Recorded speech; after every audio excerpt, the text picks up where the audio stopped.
Bersyukurlah kepadanya. Dia Raja, Dia yang perkasa. Bersyukurlah.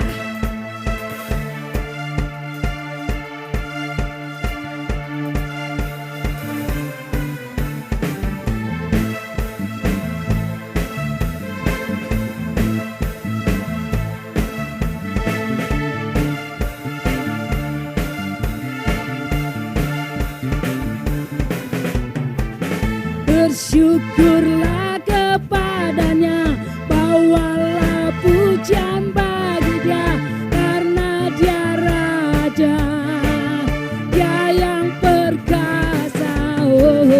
Tuhanlah kekuatanku, Mazmur dan keselamatanku, Dia penolongku, Dia beri hidupku. Kau yang percaya, seluruh semesta sujud menyembah. Akulah kebangkitanmu, mujizat telah terjadi. Junjung kasih anugerahmu, kekal teguh dan mulia. Masyhurlah perbuatanmu, kasih-Mu tiada tara. Berkata Kau Tuhan Rajaku. Mari kita bersyukur kepadanya.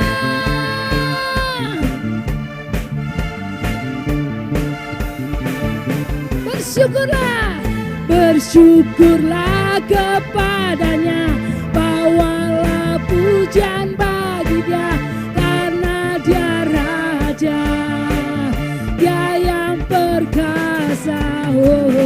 Tuhanlah kekuatanku, Mazmur dan keselamatanku, Dia penolongku, Dia beri hidupku. Kau yang berjaya, seluruh semesta sujud menyembah. Akulah kebangkitanmu, mujizat telah terjadi. Junjung kasih anugerahmu, kekal teguh dan mulia. Masyhurlah perbuatanmu, Kau penyelamat hidupku. Kasih-Mu tiada tara. Berkata Kau Tuhan Rajaku.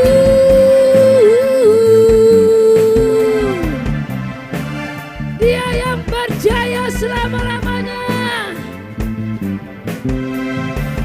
Haleluya.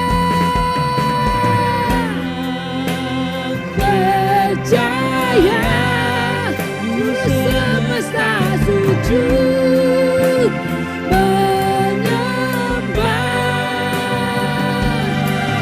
Kau yang percaya, seluruh semesta sujud menyembah. Akulah kebangkitanmu, mujizat telah terjadi. Junjung kasih anugerahmu, kekal teguh dan mulia. Masyhurlah perbuatanmu, Kau penyelamat hidupku. Kasih-Mu tiada tara. Berkata Kau Tuhan Rajaku.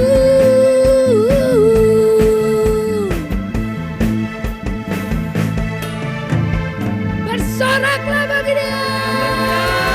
Haleluya.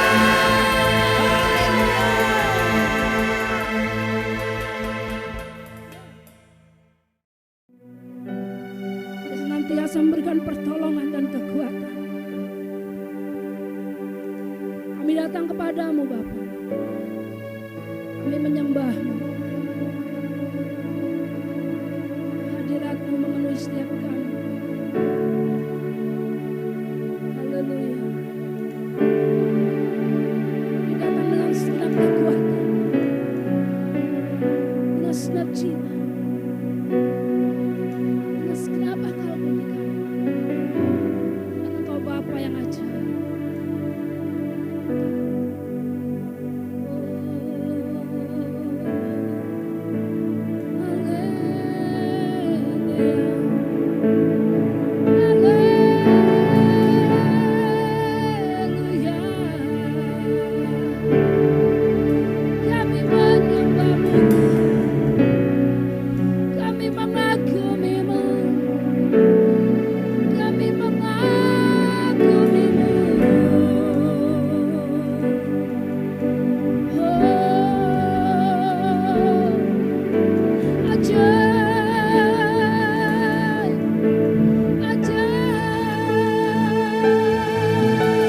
Kau hebat, ajaib perkasa,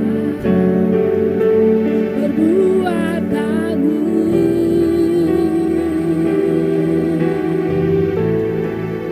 di hidupku.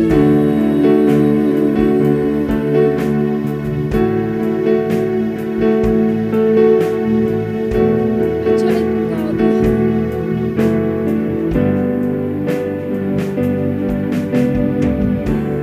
Bapakku datang, penyembahmu di sini. Ku percayakan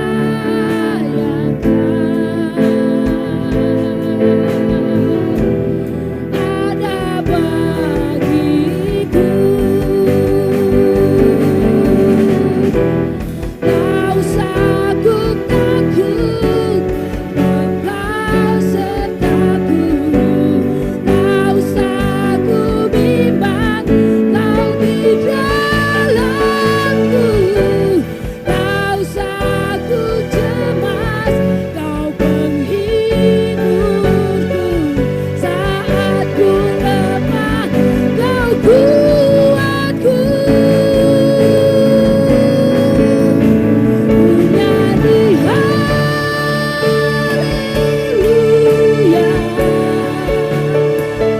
nyanyi haleluya.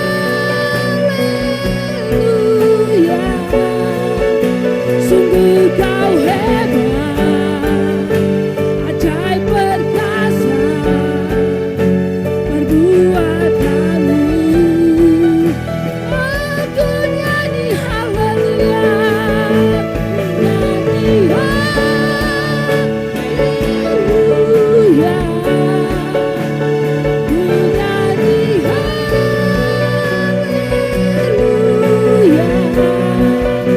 Sungguh Kau hebat, ajaib perkasa, perbuatanmu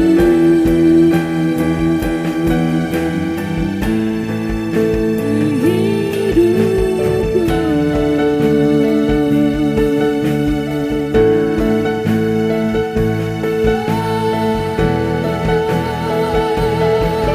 Ajaib Kau Tuhan, ajaib Kau Bapa,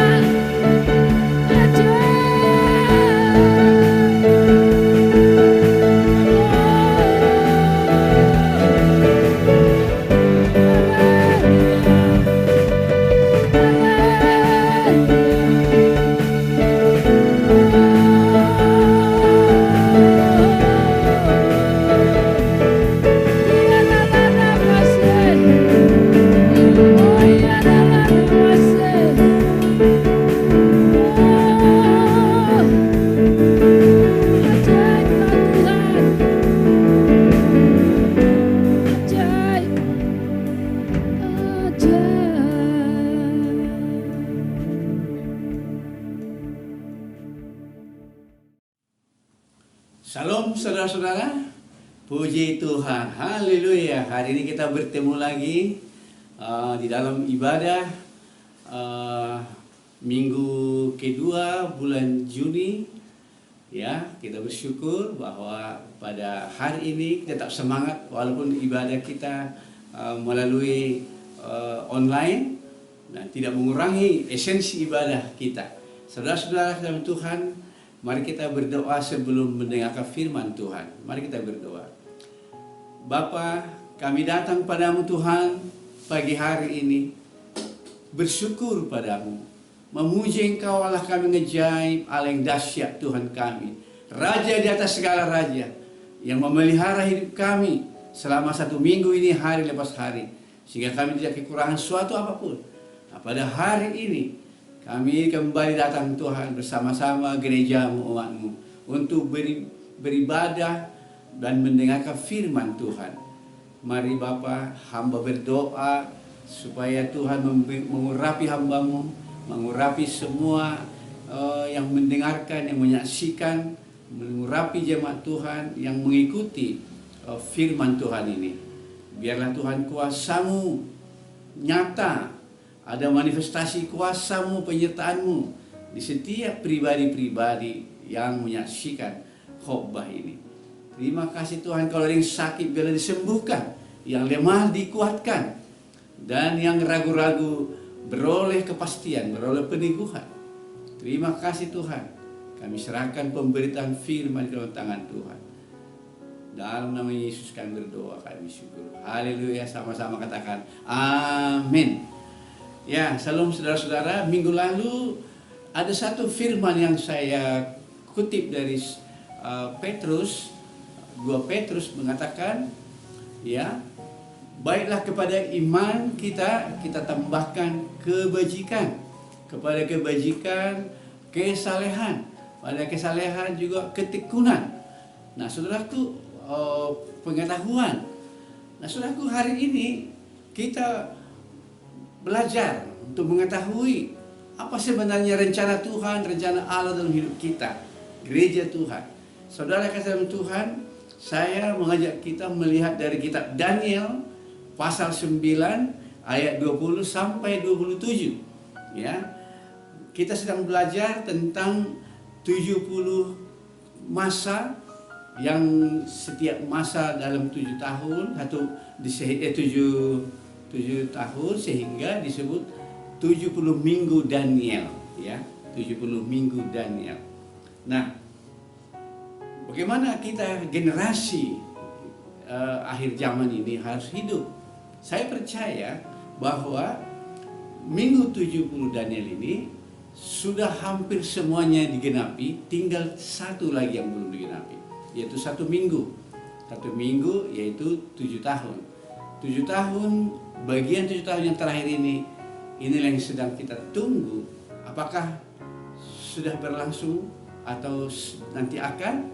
Maka bagi kita adalah bagaimana kita belajar, tetap mempersiapkan diri.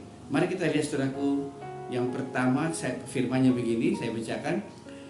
Sementara aku berbicara dan berdoa, ya, saya ulangi kitab Daniel 9 ayat 20 sampai 27. Sementara aku berbicara dan berdoa dan mengaku dosaku dan dosa bangsaku, bangsa Israel, dan menyampaikan ke hadapan Tuhan Allahku permohonanku bagi gunung kudus Allahku. Sementara aku berbicara dan doa, terbanglah dengan cepat ke arahku Gabriel, dia yang telah kulihat dalam penglihatan yang dahulu itu pada waktu persembahan korban petang hari. Lalu ia mengajar aku dan berbicara dengan aku, Daniel, sekarang aku datang untuk memberi akal budi kepadamu untuk mengerti. Ketika engkau mulai menyampaikan permohonan, keluarlah satu firman, maka aku datang memberitahukannya kepadamu, sebab engkau sangat dikasihi. Jadi camkanlah firman itu dan perhatikanlah penglihatan itu. Jadi di sini Daniel sedang berdoa, mengarahkan dirinya kepada Tuhan. Dia berdoa meminta supaya dosanya dan dosa bangsanya dihapuskan oleh Tuhan, diampuni.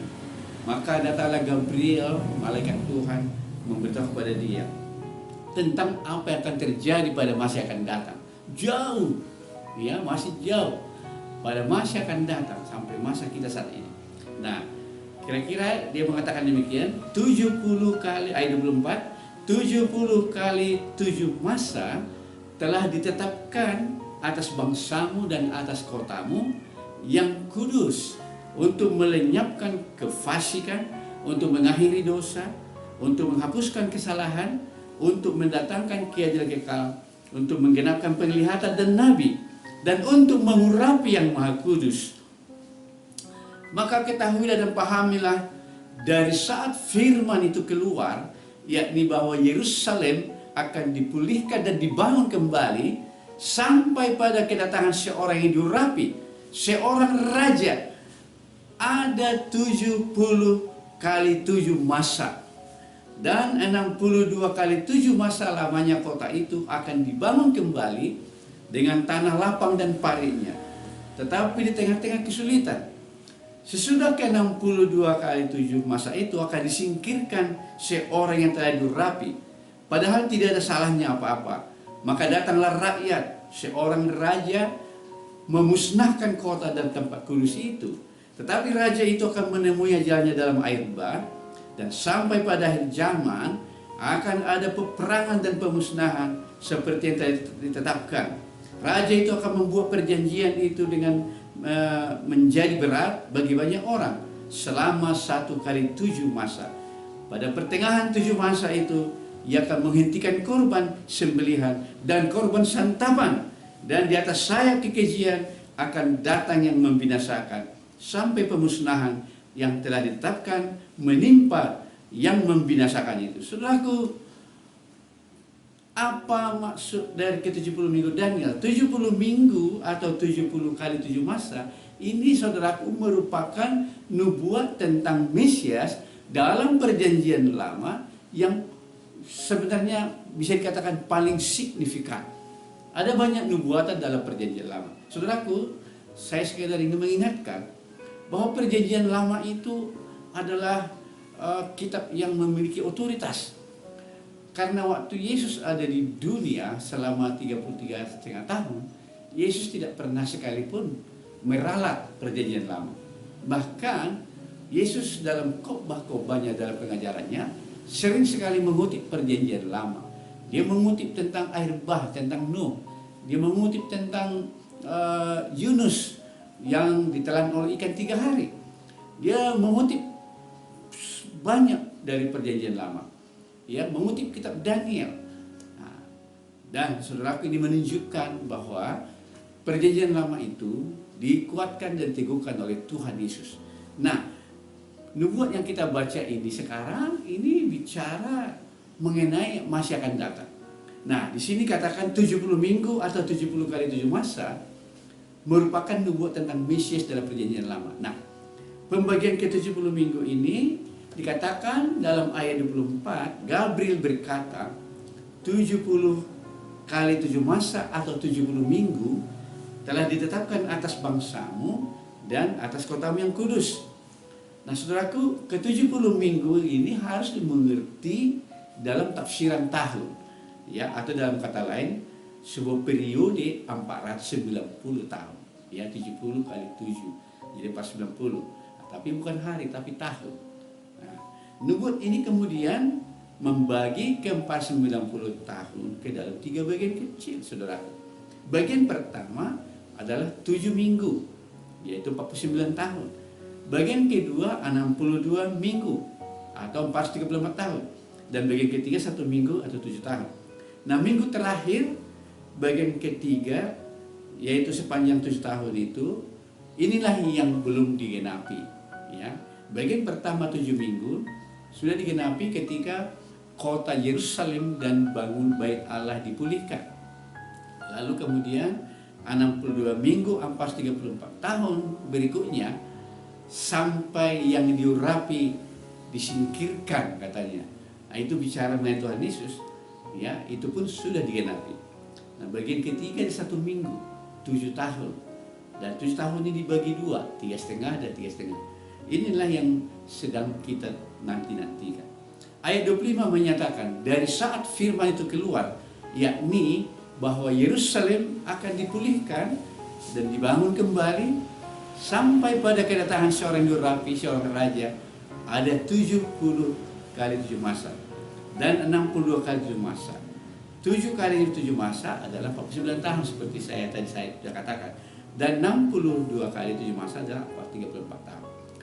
Jadi di sini kelihatan genaplah 7 minggu 49 tahun tambah 62 minggu pas 34 tahun, yaitu 483 tahun. Ini digenapi, sudah digenapi ketika Yesus datang.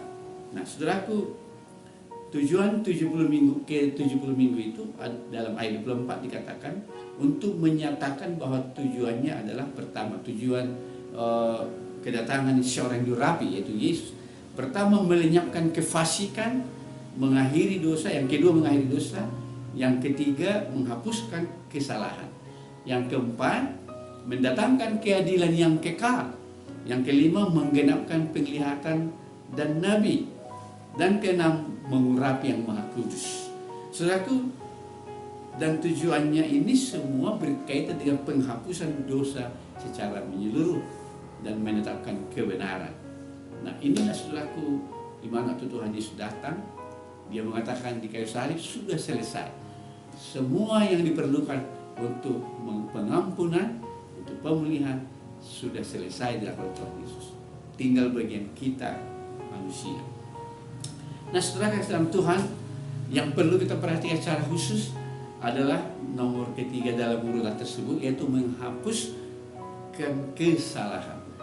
Yesus menggenapi penghapusan ini dalam 1 Petrus 3:18 dikatakan, sebab juga Kristus telah mati sekali untuk segala dosa kita, Ia yang benar untuk orang-orang tidak benar, supaya Ia membawa kita kepada Allah, yang telah dibunuh dalam keadaannya sebagai manusia, tetapi yang telah dibangkitkan menurut Roh. Nah, saudara dalam Tuhan, 7 masa terakhir Daniel ini dikenal dengan sebagai masa kesengsaraan, ya. Dikatakan dalam Daniel 9:26 melanjutkan nubuatan atau ramalan, setelah sang Mesias dibunuh, maka datanglah rakyat, seorang raja memusnahkan kota dan tempat kudus itu.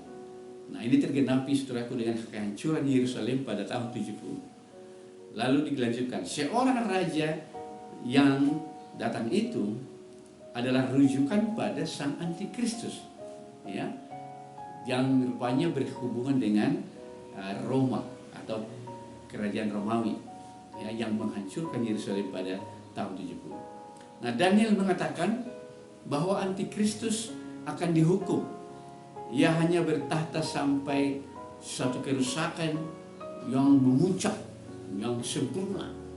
Kemudian Allah membatasi kejahatan itu, karena kejahatan itu begitu luar biasa, dan hukum atas sang Kristus dirancang oleh Tuhan.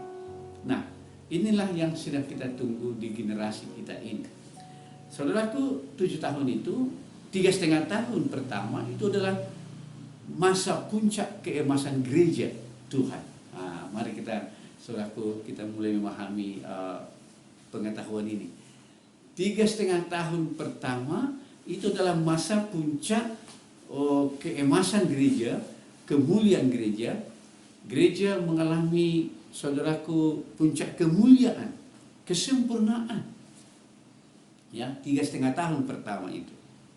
Nah, 3,5 tahun pertama ini akan terjadi penggenapan terhadap 1 Korintus 15 ayat 51-52 yang mengatakan bahwa kita akan diubah dalam sekejap mata, ya, kita akan diubah dalam sekejap mata.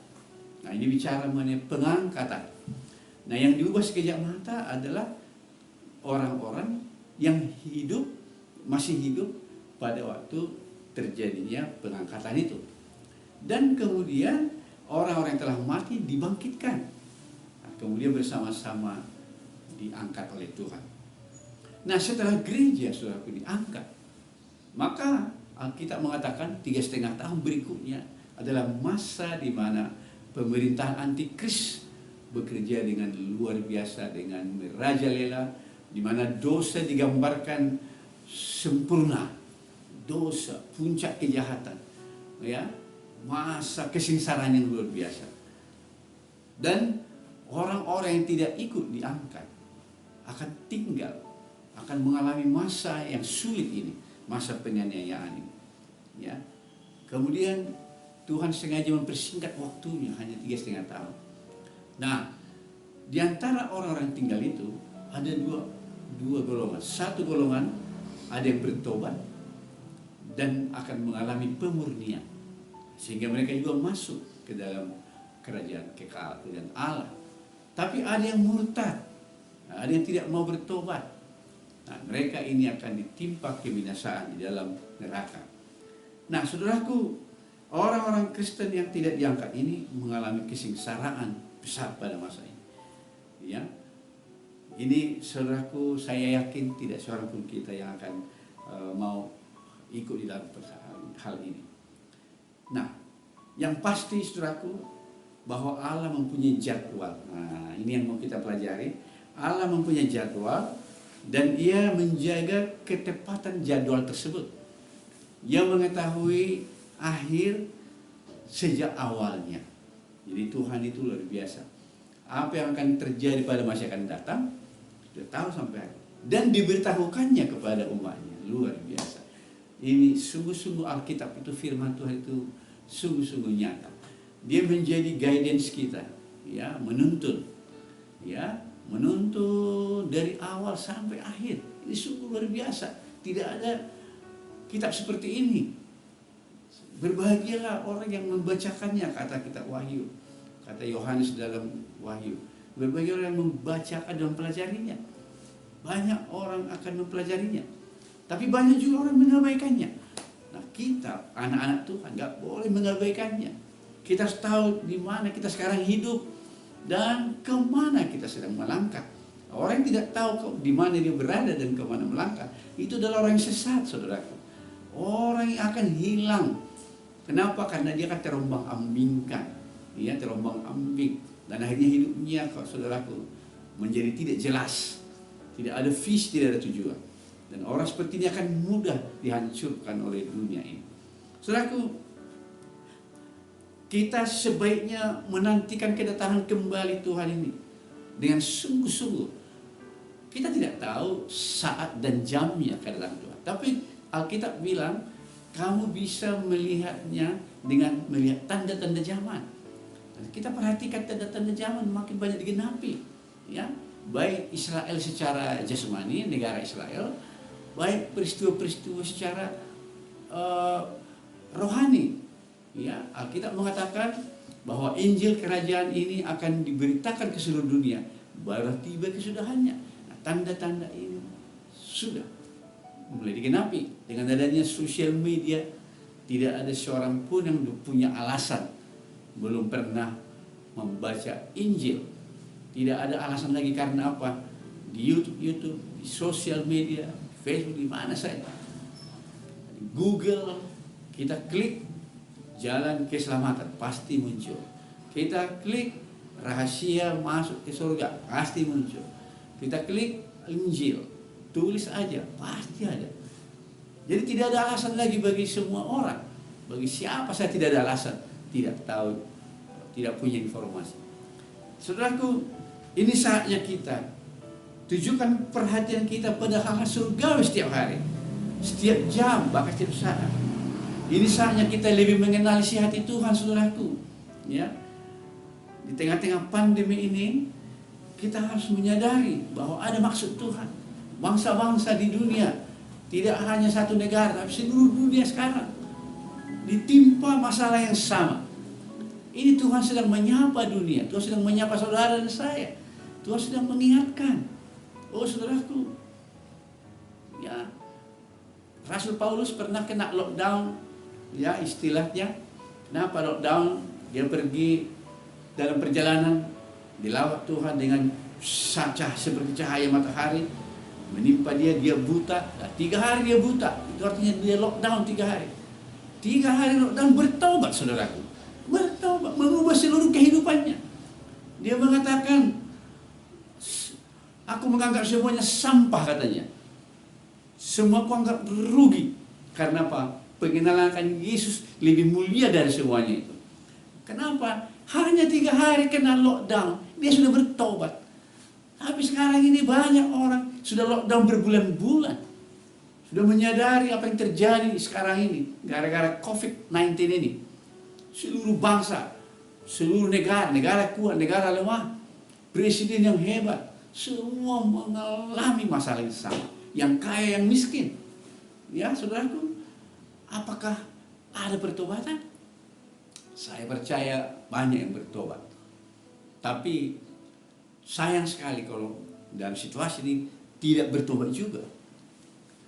Nah, kita juga anak-anak Tuhan, generasi akhir zaman ini, harus ada pertobatan, saudaraku. Harus ada kesungguhan. Mari, saya mengajak kita semua, keluarga-keluarga, suami, istri, anak-anak muda, remaja, mari kita lebih sungguh-sungguh. Ya, kita mengenal cinta kasihnya sehingga kita dapat dibangkitkan kembali kasih yang mula-mula, saudaraku. Ya, kalau kita tidak mengalami kasihnya, saudaraku, maka kasih kita akan menjadi dingin dan beku. Ya, dalam Roma 8:37 sampai 39 dikatakan, Paulus mengatakan, tidak ada yang dapat memisahkan kita dari kasih Allah.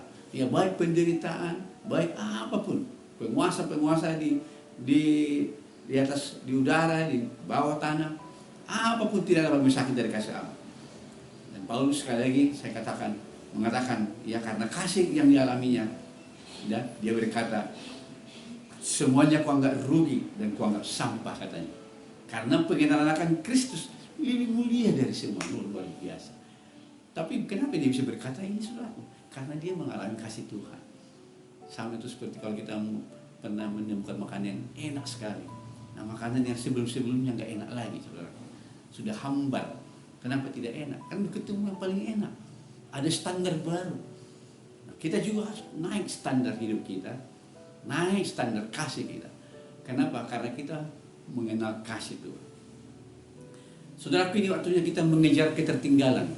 Ya, kenapa ketertinggal? Karena ada kalanya, karena Tuhan berjalan terus, kita mengikut.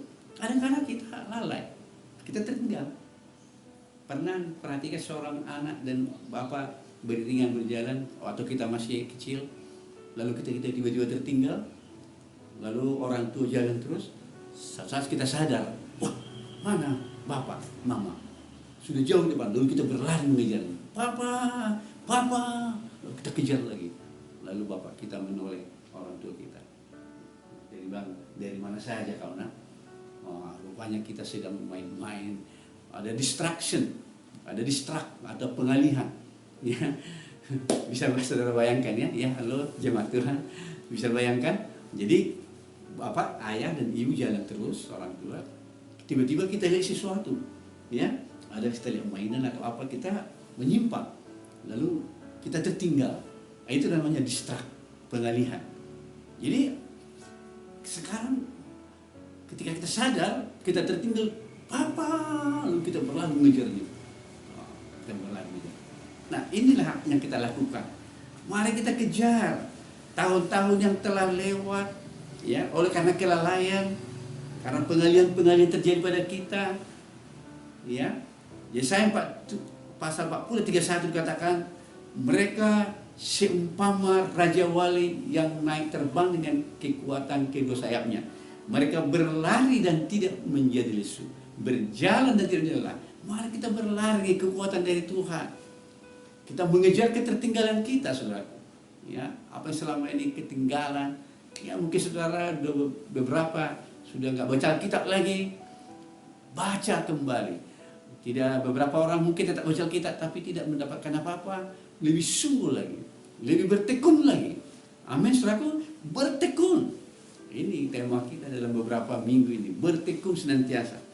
Dan kalau tidak bertekun dipandang suatu kejahatan oleh Tuhan. Kenapa, saudaraku, kita lebih banyak menaruh perhatian kepada perkara-perkara surgawi? Ini tadi pagi waktu saya merenungkan menyiapkan firman ini, Tuhan membawa saya pada satu perenungan. Ya, kenapa kita harus menaruh lebih banyak perhatian kepada perkara-perkara surgawi? Karena itulah rumah kita yang sebenarnya. Amin, saudaraku. Karena itulah rumah kita, rumah dan tempat tinggal kita yang sebenarnya. Yang di dunia ini hanya untuk sementara. Saudaraku, coba perhatikan kalau ada orang bangun rumah, wah, dia menaruh semua pikirannya kepada rumah yang dibangunnya itu. Dia memeriksa tiap hari, dia perhatikan tukang yang bekerja, detail-detailnya diperhatikan. Dia tidak mau rumah yang dibangunnya asal-asalan. Nah, demikianlah kita harusnya. Rumah kita yang kekal, itulah tujuan hidup kita, itulah yang harus banyak kita perhatikan. Bukan yang di dunia ini. Yang di dunia akan tinggal. Ya, saudaraku, jangan habiskan seluruh potensi, seluruh tabungan, kemampuan kita untuk rumah di dunia ini, untuk semua pencapaian-pencapaian di dunia, tapi kita mengabaikan rumah di surga. Investasikan segala potensi kita untuk rumah kekal kita di surga. Saudaraku, bukan berarti kita tidak melakukan apa-apa, tetap bekerja. Seperti bangsa Israel pada masa Nehemia membangun tembok Yerusalem yang sudah runtuh, maka tangan kanan mereka bekerja, tangan kiri memegang senjata. Nah, jadi dua-duanya dijalankan. Bekerja, tapi tetap pegang senjata. Nah, dalam perjanjian baru senjata kita pedang roh. Pedang itu adalah firman Tuhan. Jadi sementara kita mengerjakan pekerjaan kita di dunia, tapi sementara itu juga firman Tuhan tetap dalam hidup kita. Kita berperang melawan segala tipu daya iblis dengan firman itu. Dengan firman itulah membuat kita mengalami kemenangan-kemenangan. Nah, saudaraku, bagaimana kita melawan kelemahan? Dengan firman Tuhan. Bagaimana kita melawan penyakit? Dengan firman Tuhan. Bagaimana kita mengalahkan ketakutan? Firman Tuhan. Saya ingat dulu sebuah kesaksian. Saya dikejar sangat ketakutan. Ada semacam kena sengat ketakutan. Karena kasus isu kristenisasi waktu itu. Jadi saya seolah-olah dianggap mengkristenkan seseorang, padahal bukan saya yang melakukannya. Pastilah Tuhan yang bekerja pada orang itu. Tapi akhirnya saya dituduh. Mula-mula saya tidak takut, tapi suatu saat kena sengatnya. Tiba-tiba tanpa saya sadar, saya jadi putar, saya takut. Waduh, saya takut terima telepon. Kalau ada motor, ngong di depan rumah, saya mulai takut. Saya mengintip lihat horden, dan hidup saya seperti terbelenggu, saudara. Dan suatu saat saya sadar bahwa saya telah tertipu. Saya tidak dijerat oleh ketakutan. Gimana cara saya bersitu? Wah, saudaraku, saya ambil Alkitab. Saya duduk di kamar. Saya berlutut. Saya bilang pada Tuhan, Tuhan bebaskan aku. Lalu saya baca firman. Dan saya dapat ayatnya. Firman Tuhan berkata, sebab bukan oleh karena gagah dan perkasaan, melainkan oleh rohku, kata Tuhan. Jadi ketika saya dapat firman itu, sekonyong-konyong, tiba-tiba rasa takut itu gugur hilang. Saya merasakan kelepasan, kelegaan, saudaraku. Dan banyak sekali dalam peristiwa hidup saya terjadi hal seperti ini.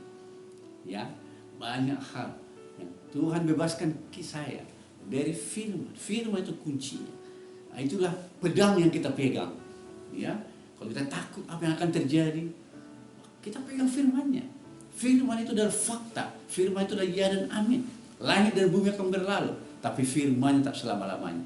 Satu iota pun tidak akan ada yang hilang. Oh, firman. Firman itu adalah Tuhan sendiri. Pada mulanya adalah firman. Firman itu bersama-sama dengan Allah. Dan firman itu adalah Allah, saudara. Nah, saudaraku, begitulah cara hidup bangsa Israel pada zaman Nehemia.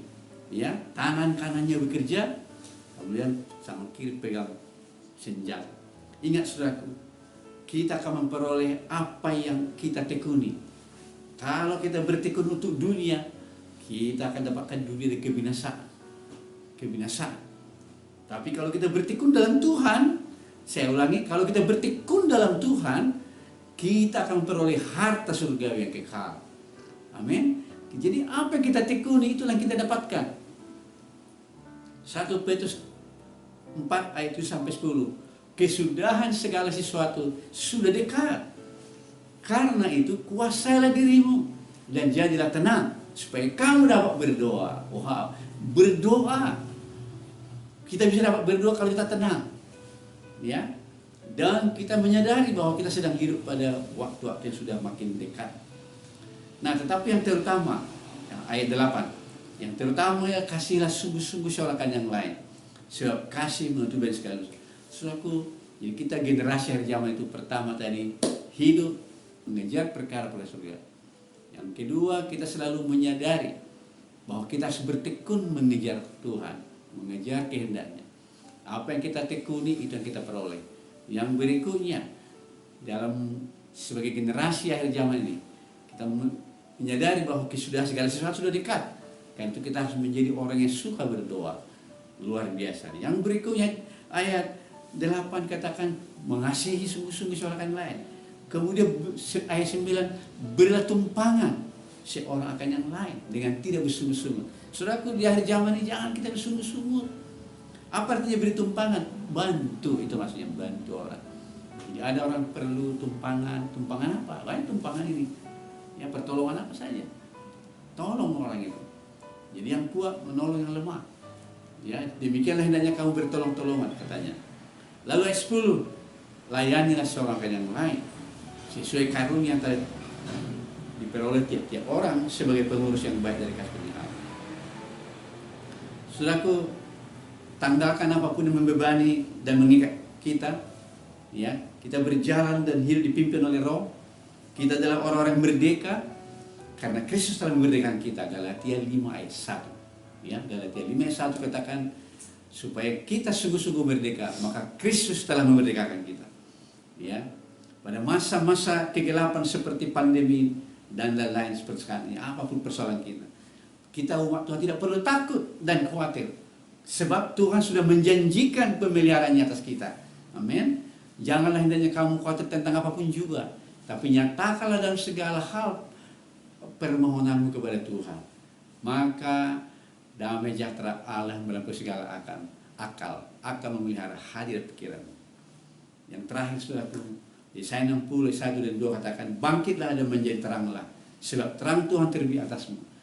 Oh saudara, di tengah-tengah kegelapan, ayat 2 katakan, sebab sesungguhnya kegelapan menutupi bumi, dan kekelaman menutupi bangsa-bangsa. Tetapi, nah ini harus kita sadari, tetapi terang Tuhan terbit atasmu, dan kemuliaannya menjadi nyata atasmu.